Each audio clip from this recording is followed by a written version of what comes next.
សួស្តីបងប្អូនថ្ងៃនេះខ្ញុំនឹងនាំបងប្អូនទៅមើលទស្សនវិជ្ជានៃការដើរកម្សាន្តរវាងខ្ញុំនិងក្រុមគ្រួសារនៅក្នុងក្រុងកំពតដែលមានទស្សនីយភាពជាច្រើនដូចជានៅលើភ្នំទៅហូបកាហ្វេនៅផ្លូវរថភ្លើងចែវទូកនិងការកម្សាន្តជាច្រើនទៀតសូមទស្សនាដូចតទៅ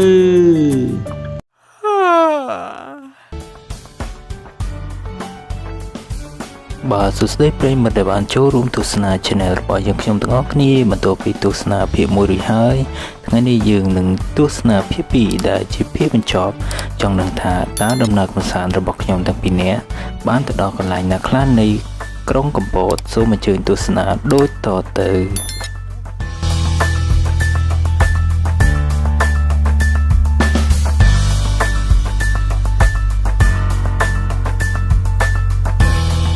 ដែលយើងកំពុងទៅធ្វើដំណើរទៅនេះគឺគេហៅថាជ្រលងវាលពូជមានទេសភាពស្អាតជាច្រើនមានដូចជាជិះខ្សែរ៉កនៅលើភ្នំហូបចំណីអាហារនិងកន្លែងថតរូបស្អាតបែបធម្មជាតិកន្លែងនេះពេលដែលបានទៅដល់គឺមានអារម្មណ៍ថាស្រស់ស្រាយមែនទែនបាទដោយសារតែកន្លែងនេះមានទឹកជ្រោះហូរស្រេចហើយយើងស្ដាប់សំឡេងទឹកជ្រោះអមជាមួយនឹងសំឡេងសត្វព្រៃដែលនៅព័ទ្ធជាមួយនោះក៏ទៅមានអារម្មណ៍ថាសប្បាយខ្លាំងណាស់ហើយមានអារម្មណ៍ថា relax តែម្ដងបាទសម្រាប់ពីការងារអាចទៅកម្សាន្តនៅកន្លែងនេះបាទទៅដល់ពិតជាមិនខកបំណងមែន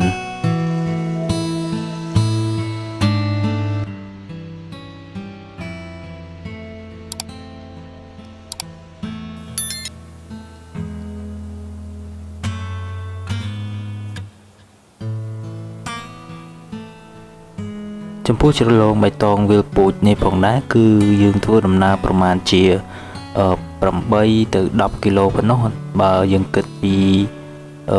រង្វង់មូលទុរេននៃខេត្តកំពតទៅបាទគឺយើងទៅតាមផ្លូវបូកគោហើយមានវត្តមួយគេហៅថាវត្តខ្ញុំអត់ចាំឈ្មោះតែដឹងថាគេដាក់ថាវត្តវាលពូជហើយយើងជិះចូលទៅក្នុងជ្រៅដែរប្រហែលជា5ទៅ6គីឡូហើយផ្លូវលំបាកគួរសមបាទក៏តែនៅពេលដែលយើងទៅដល់គឺមានទេសភាពស្អាតមែនទែនដោយដែលបងប្អូនឃើញមានទឹកជ្រោះមានស្ពានយល់ហើយកន្លែងថតរូបបាទមើលតែគ្រួសាររបស់ខ្ញុំគាត់សប្បាយនឹងការថតរូបណាបាទពួកឯងគាត់ចូលចិត្តទេសភាពអញ្ចឹងបាទនេះគឺជាចំណាប់អារម្មណ៍របស់ខ្ញុំបានន័យថាខ្ញុំសប្បាយមែនទែននៅពេលដែលបានទៅកន្លែងជាលោកបៃតងវាលពូជនេះបាទខ្ញុំស្រឡាញ់ទេសភាពធម្មជាតិបែបហ្នឹងបាទ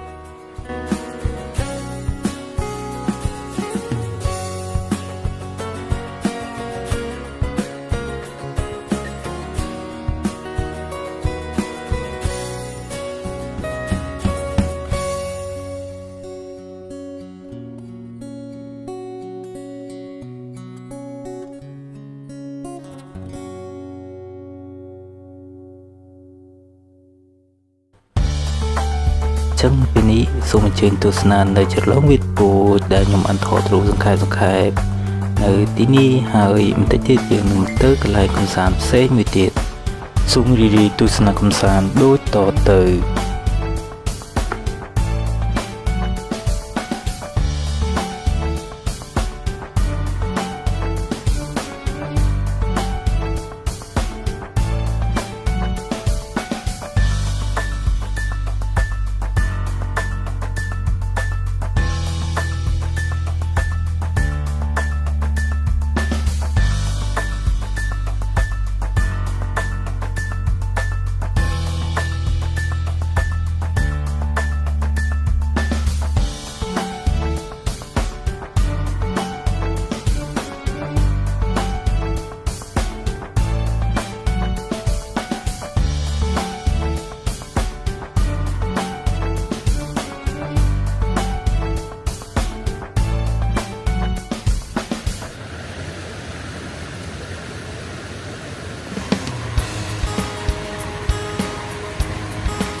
ចំពោះកន្លែងដែលយើងកំពុងតែធ្វើដំណើរទៅនេះគឺជាកន្លែងឡើងទៅខាងលើ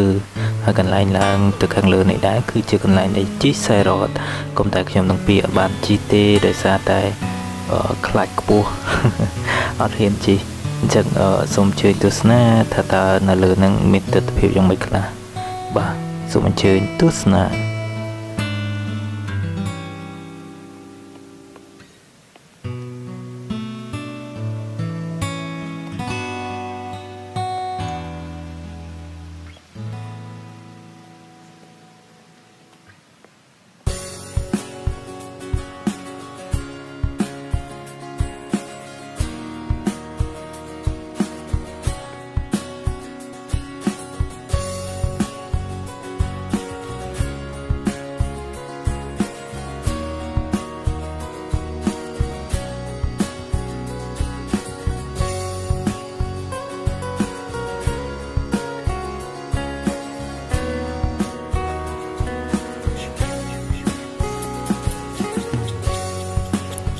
អានេះគឺនៅពេលដែលយើងចេញត្រឡប់មកវិញហើយយើងឃើញកន្លែងចិញ្ចឹមសត្វនៅលើកន្លែងយើងកំសាន្តនោះនេះប្រហែលជាមន់ព្រៃបាទហើយមន់នេះស្អាតមែនតើហើយមួយទៀតគឺខ្ញុំឃើញមានដើមមួយប្រហែលជាគេហៅដើមរកាយ៉ាពួកអីវាមានបន្លាពីដាក់ពីខាងដើមខាងគល់វាដល់ចុងតែម្ដងបាទអញ្ចឹងមើលហើយទៅពួកអីមិនងាយបានឃើញទេបន្ទាប់ពីដំណើរកំសាន្តទៅជិតឡងវាលពូជរួចហើយពេលនេះយើងបន្តដំណើរឆ្ពោះទៅរមណីយដ្ឋានទំនប់ប្រទាក់ក្រឡាបន្តទៀតទំនប់ប្រទាក់ក្រឡាគឺយើងធ្វើដំណើរនៅតាមផ្លូវសាលាស្រុកទឹកឈូបាទចម្ងាយប្រមាណពី10គីឡូម៉ែត្រពីថ្នល់ជាតិចុះទៅខាងក្នុងហើយនេះគឺជាផ្លូវចូលដំបូងគឺមានតាមជើងភ្នំហើយនឹងប្រជាកសិករការដាំដុះនៅតាមជើងភ្នំបាទពិតជាស្អាតមែនតើហើយជំរាបផងដែរទំនប់ប្រទាក់កឡានេះគឺបានកសាងឡើងនៅក្នុងសម័យខ្មែរក្រហមដែលគៀងគរប្រជាជនឲ្យទៅជីកហើយនៅឆ្នាំ2007នេះទំនប់នេះគឺមានការបាក់ធ្លាយហើយបន្ទាប់មកក្រសួងធនធានទឹកនៅខេត្តកំពតគឺគាត់បានជួសជុលវាហើយនេះគឺជាផ្លូវចូលបន្តិចទៀតយើងនឹងទៅដល់ទំនប់ប្រទាក់កឡានេះផងដែរហើយអញ្ចឹងសូមអញ្ជើញទស្សនានៅទិដ្ឋភាពផ្លូវចូលដែលឆ្ពោះទៅទំនប់ប្រទាក់កឡានេះទាំងអស់គ្នាបាទ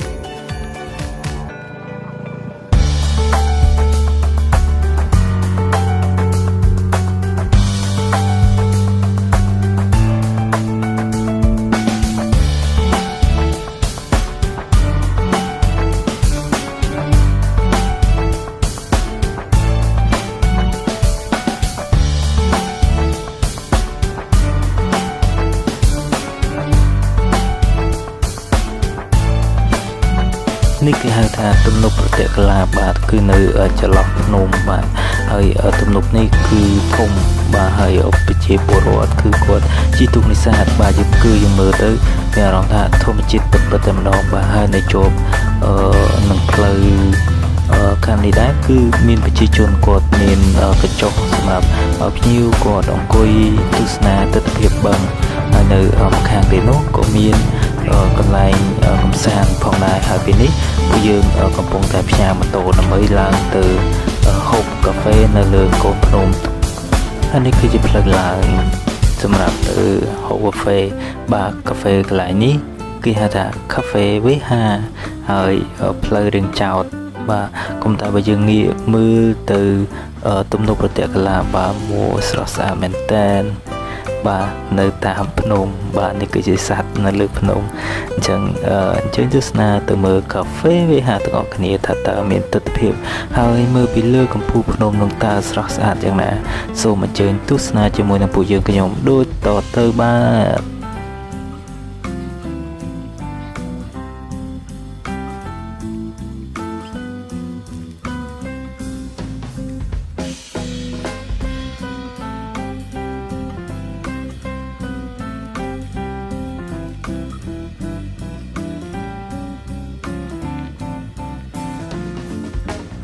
chẳng nhưng là một đoạn lại nếp này ta chuan thì mùi hay lại thì bụi dương trong về chẳng cái miền plei sầm rạp diên dốn thưa đầm nào làng từ lư mà cho hiến hay mà cho hiến tiết cứ ở dương thưa đầm nào đôi tham trường chẳng dương cò mò tam plei tham trường sầm rạp làng từ lư còn lại cà phê với hà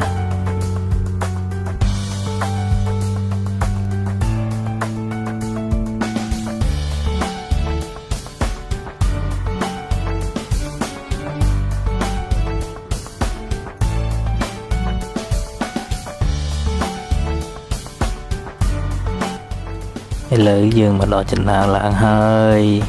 trong đằng thà ta cà phê với ha hai đấy có cái đã thà cà phê với ha hai đấy có cái mình lụa cà phê nó lừa đây cho mạch từ lụa nó lừa phun thừa vậy chẳng tầm bấy sai chúng ngò miên thể tạm đạn tút na tiếng óc nìa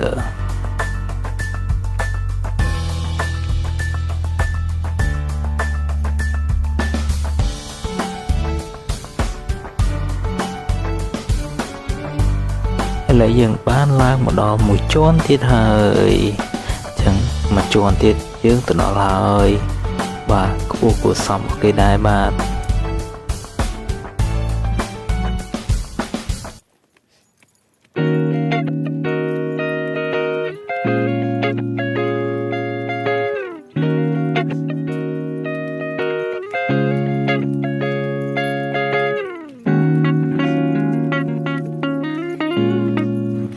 wow bênนี้ยังมาดอลือกำปูนุ่มกาแฟvề hà hơi bong bóng khơi nhói tự tập hiệp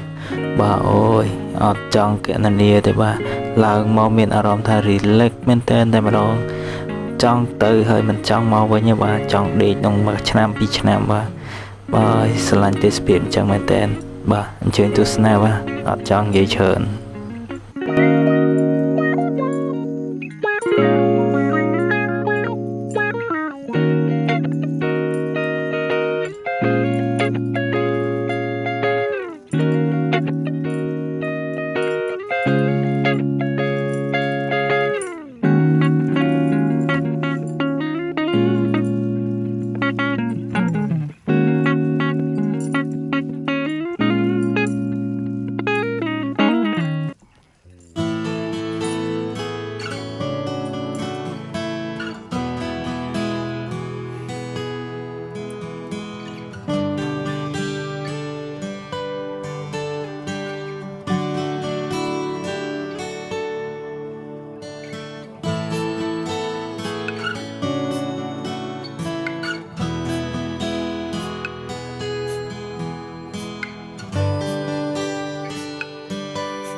nhưng mình đã bong bóng test phiệp bà hãy đi cư chia ở test phiệp đại dương màu mưa bị lừa cà phê với ha mưa từ tí rung khai compo thay nâng và chia cả score bà hãy ở bãi dương đa tơ mà chấm hiền thịt cư dương nông mưa khơi tây bằng bà tây bằng ở protect là đại dương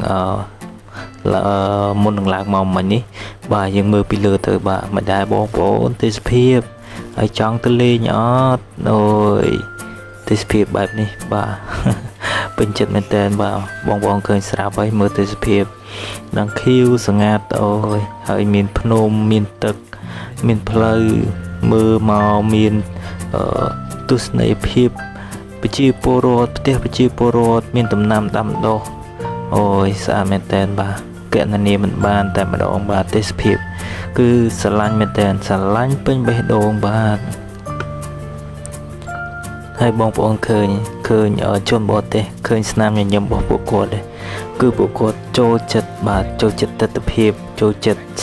ca srai trôi chật parithan trôi chật thom chít bà mưa từ tực một bộ cột từ đằng hai bà cứ bộ cột nhung xoay chật bên tên hay cái này nâng có nhung bàn thọ trục bộ cột đài បាទគឺប្រកួតពឹងឲ្យថតណា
បាននៅពេលនេះគឺយើងចុះពីកាហ្វេវេហាហើយយើងនឹងបន្តដំណើរទៅចែវទូកមុននឹងយើងទៅទំនប់ម្លេចបាទសូមអញ្ជើញទស្សនាជាបន្ត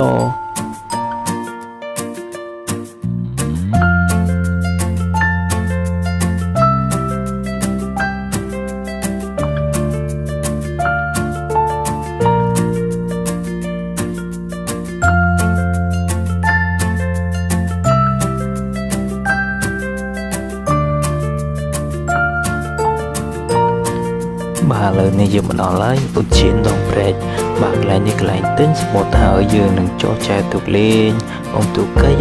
នាំគូសង្សារចែវលេងនៅក្នុងព្រែកបាទ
បាទបន្ទាប់ពីជីទូកហើយនៅពេលនេះយើងបន្តដំណើរឆ្ពោះទៅ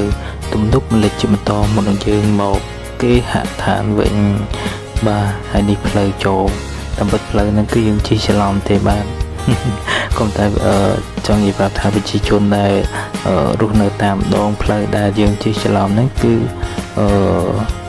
លំនៅឋានបរិស្ថានជុំវិញផ្ទះរបស់ពួកគាត់បាទគាត់រៀបចំបានស្អាតហើយពិសេសគឺគាត់ដាំដូងដាំដូងទៅនៅពេលដែលយើងជិះចូលហើយមានជើងភ្នំជើងអីអញ្ចឹងមានអារម្មណ៍ថាភូមិរបស់គាត់នេះស្រស់ស្អាតបាទគួរឲ្យចង់រស់នៅ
បាទដល់ត្រង់នេះគឺយើងចិត្តទៅដល់ទំនប់ម្លេចហើយបាទគឺយើងជិះតាមជើងភ្នំរហូតបាទកុំតែទេសភាពបាទស្អាតមែនតើគាត់ថាផ្លូវវារៀងអាលាក់បន្តិចកុំតែវាជាបញ្ហាចោតទេបាទ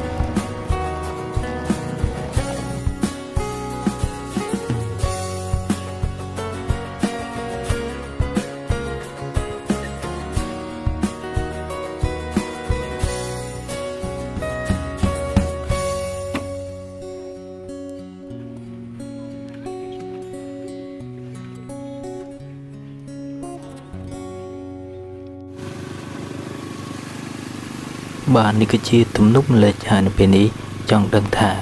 តើទស្សនវិជ្ជាយើងជិះទូកទៅមើលជើងភ្នំមានទេសភាពស្រស់ស្អាតយ៉ាងណាដែរសូមអញ្ជើញទស្សនាដូចតទៅបាទ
បាទអញ្ចឹងវីដេអូដែលយើងមកទំនុកលេខគឺមានតែប៉ុណ្្នេះឯងបាទហើយសូមអរគុណសម្រាប់ការទស្សនានៅរយៈពេលកន្លងមកបាទហើយសូមជូនពរសុខសប្បាយទាំងអស់គ្នាបាទសូមជម្រាបលាបាទ